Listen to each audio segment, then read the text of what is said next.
Chapitre 29 Comment Candide retrouva Cunégonde et la vieille.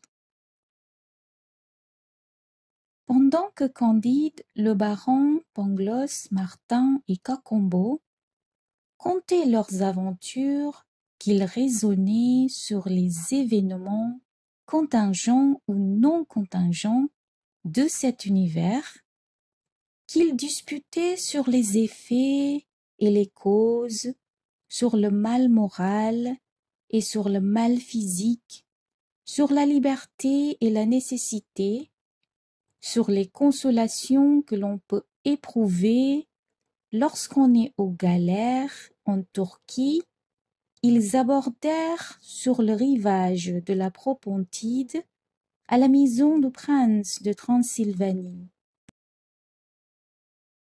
Les premiers objets qui se présentèrent furent Cunégonde et la vieille, qui étendaient des serviettes sur des ficelles pour les faire sécher. Le baron pâlit à cette vue. Le tendre amant Candide, en voyant sa belle Cunégonde, rembrunit, les yeux éraillés, la gorge sèche, les joues ridées, les bras rouges et écaillés, recula 3 pas, saisit d'horreur et avança ensuite par bons procédés. Elle embrassa Candide et son frère. On embrassa la vieille. Candide les racheta toutes deux.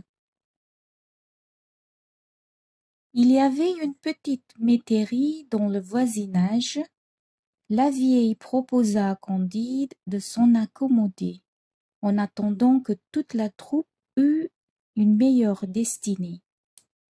Cunégonde ne savait pas qu'elle était enlaidie, personne ne l'en avait avertie. Elle fit souvenir Candide de ses promesses avec un ton si absolu que le bon Candide n'osa pas la refuser. Il signifia donc au baron qu'il allait se marier avec sa sœur.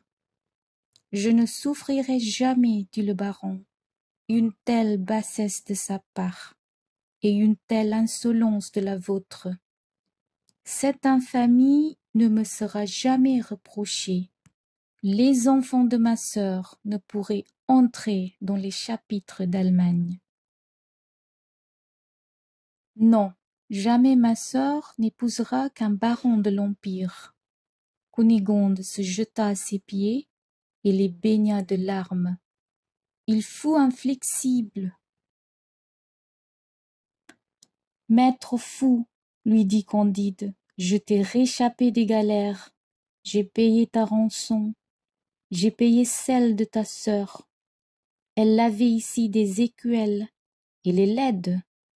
J'ai la bonté d'en faire ma femme, et tu prétends encore t'y opposer. Je te retuerais si j'en croyais ma colère. Tu peux me tuer encore, dit le baron, mais tu n'épouseras pas ma sœur de mon vivant.